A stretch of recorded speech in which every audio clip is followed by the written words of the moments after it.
Hey everyone, welcome back to another edition of the Pick Six. I'm your host, Mike Wobschall, inside the field house at TCO Performance Center in Eagan. I love answering your questions, one of my favorite parts of the job. I've got 6 of your emails in my hands right now. We're going to share them as part of this week's Pick Six, so let's get to work. Question number 1 comes from Tony in Ramsey, Minnesota. How will the Vikings attack fixing their offensive line, the draft or free agency? Well, Tony, I think you're going to use both avenues of personnel movement to improve the offensive line this offseason. The Vikings already have some key pieces in place, a good foundation from which to start. In free agency, they attained Riley Reiff a couple of off seasons ago. In the draft, they selected Pat Elflein and Brian O'Neill the past couple of seasons. So both free agency and the draft can be used to generate improvement on your roster, and I think that's how the Vikings will go about it with the offensive line this offseason. The next one comes from Bruce in Rochester, Minnesota. If any team's defensive line or offensive line is consistently losing in the trenches, they will most likely miss the playoffs. Winning in the trenches wins games, period. Yeah, look at the 2 Super Bowl teams this year. The Rams and Patriots both played very well along the offensive line this season. I agree, winning at the line of scrimmage is key. The Vikings are solid to very good in some key spots in the trenches, but you can always get better, and that will likely be a focus for Rick Spielman and Mike Zimmer over the next few months. Question number 3 comes from Chris. I feel if Cousins is going to have any success, we need a power running attack.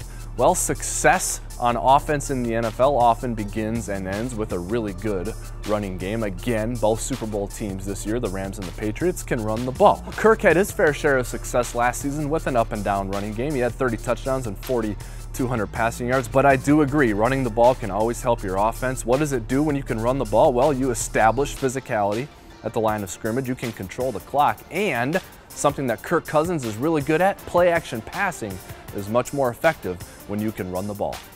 Our next question comes from William in Tallahassee, Florida. Do we not believe in Eric Wilson? Why not give him a shot? Yes, we definitely believe in Eric Wilson. He came in as an undrafted free agent a couple of years ago, was a standout on special teams, and just this past season started some games in place of Anthony Barr and Eric Kendricks when they were injured, and he played pretty well in both of those starts. I think Eric Wilson will continue to get reps, not just on special teams, but with the defense as well. Aaron, Dallas, Texas, with the next question. What do you think of the Pro Bowl at this point? Well, the Pro Bowl does have its detractors, but I like the event for a few reasons. Number 1, the skills competition that the NFL has established during the week of the Pro Bowl is really fun to watch.